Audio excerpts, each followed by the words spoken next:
Ibu bapak yang terkasih dan juga saudara pendengar, firman Tuhan yang menghantar aktivitas kita hari ini, Roma 8 ayat 28. Kita tahu sekarang bahwa Allah turut bekerja dalam segala sesuatu untuk mendatangkan kebaikan bagi mereka yang mengasihi Dia, yaitu bagi mereka yang terpanggil sesuai dengan rencana Allah. Apabila kita memperhatikan hidup seorang yang dipanggil, dipilih menjadikan muridnya, hambanya, menjadi orang yang taat dan tunduk untuk mengasihinya, ada banyak penderitaan yang harus dialaminya. Marilah kita angkat dua tokoh itu yang dipanggil oleh Allah, yang langsung berkomunikasi kepada mereka dari perjanjian lama. Contohnya yang pertama, Nuh.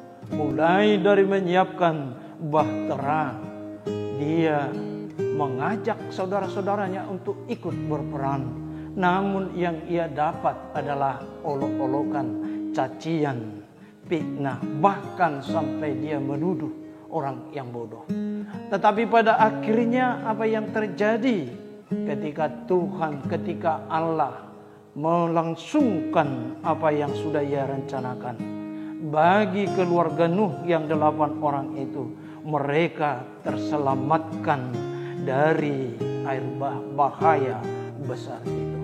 Demikian juga yang kedua, Abraham ketika dipanggil dari Ur Kasdim, tanah yang subur, ladang minyak, dia siap menjadi orang nomaden, mengembara bersama keluarganya, istrinya.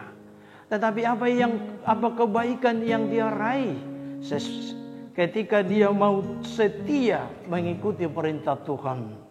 Bagi Abraham, dia menyandang gelar bapa orang yang beriman, dan dia dijanjikan oleh Allah keturunan yang sangat banyak, yang tidak terhitung, seperti pasir di laut dan bintang di langit.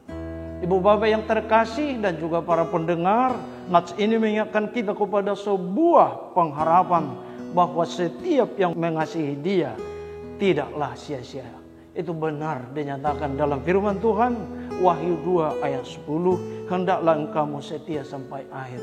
Tuhan akan mengurniakan bagimu mahkota kehidupan, bukan hanya harta surgawi saja. Tetapi marilah kita bandingkan apa yang Nomensen kepada nenek moyang kita dahulu. Ketika Nomensen hadir di tanah Batak, nenek moyang kita bertanya, apa yang kami peroleh ketika kami menerima Yesus? Nomensen menyatakan, orang Batak kelak menjadi bangsa yang besar, menjadi pemimpin negeri ini, menjadi kaya raya. Itu sudah terjadi pada hari ini, disandang oleh orang Batak, pejabat-pejabat dan lain sebagainya. Dan kita berharap sampai nomor 1 negeri ini presiden bisa akan terjadi lewat iman kita. Ibu bapak yang terkasih dan pendengar, siapakah yang dipilih, yang dipanggil itu? Apakah hanya Abraham dan Nuh? Tidak. Sesuai dengan firman Tuhan 1 Petrus 2 ayat 9 menyatakan, kita adalah bangsa yang dipilih, imat rajani, bangsa yang kudus, umat kepunyaan Allah, memberitakan perbuatannya yang besar. Itu tetap tinggal di dalam HKBP, Tritugas Panggilan Gereja, kepada seluruh yang telah dibaptis dengan Roh Kudus, koinonia bersekutu, marturia bersaksi, diakonia melayani.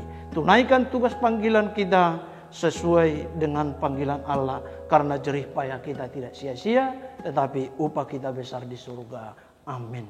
Mari kita berdoa. Terima kasih Tuhan atas firman-Mu yang mengingatkan kami. Ketika Tuhan memanggil kami, kami akan melakukannya seturut dengan tritugas panggilan gereja yang Tuhan berikan bagi kami. Kuatkan kami Bapa di dalam menghadapi segala tantangan, rintangan, supaya iman kami tidak kendor seberat apapun yang kami lalui. Terpuji termulia nama-Mu, di dalam nama Yesus kami berdoa dan mengucap syukur. Amin.